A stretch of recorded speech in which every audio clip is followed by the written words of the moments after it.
പരിശുദ്ധമായ BIS 916 hallmark സ്വർണ്ണാഭരണങ്ങൾ മാത്രം വിൽക്കുന്ന സേവന പാരമ്പര്യം. പുന്നക്കൽ ജുവലേഴ്സ്, ആലപ്പുഴ, എരമല്ലൂർ, തുറവൂർ, വൈക്കം.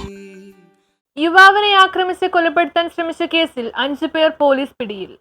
യുവാവിനെ ആക്രമിച്ച് കൊലപ്പെടുത്താൻ ശ്രമിച്ച കേസിൽ 5 പേർ പോലീസ് പിടിയിൽ. കീരമ്പാറ കോണ്ടിമറ്റം പാലമറ്റത്ത് താമസിക്കുന്ന കൊമ്പനാട് മേക്കപ്പാല പ്ലാച്ചേരി വീട്ടിൽ അജിത്, കീരമ്പാറ പുന്നേക്കാട് പ്ലാക്കുടി വീട്ടിൽ അമൽ, കീരമ്പാറ പുന്നേക്കാട് പുത്തൻപുരയ്ക്കൽ വീട്ടിൽ സഞ്ജയ്, കീരമ്പാറ പുന്നേക്കാട് പാറയ്ക്കൽ വീട്ടിൽ അലക്സ് ആന്റണി, ആശമന്നൂർ പയ്യാൽ കോലക്കാടൻ വീട്ടിൽ ജിഷ്ണു എന്നിവരെയാണ് കോതമംഗലം പോലീസ് അറസ്റ്റ് ചെയ്തത്. കീരമ്പാറ പുന്നേക്കാട് സ്വദേശിയായ യുവാവിനെയാണ് ആക്രമിച്ച് പരിക്കേൽപ്പിച്ചത്. ഓണാഘോഷ പരിപാടിക്കിടയിൽ സംഘാടകരെ പ്രതികൾ ദേഹോപദ്രവം ഏൽപ്പിച്ചത് ചോദ്യം ചെയ്തതിലുള്ള വിരോധമാണ് ആക്രമണത്തിന് കാരണമായത്. തിങ്കളാഴ്ച പുലർച്ചെ 12:15 കോതമംഗലം അങ്ങാടിക്കരയിലെ ആശുപത്രിക്ക് മുൻവശത്ത് വെച്ചായിരുന്നു മർദ്ദനം. അജിത് വിവിധ സ്റ്റേഷനുകളായി 13 കേസുകളിലെ പ്രതിയാണ്. അമൽ സജിയുടെ പേരിൽ 3 കേസുകളും ജിഷ്ണുവിന്റെ പേരിൽ 4 കേസുകളുമുണ്ട്. ഇൻസ്പെക്ടർ PT ബിജോയുടെ നേതൃത്വത്തിലാണ് അന്വേഷണം. News bureau, Kalady.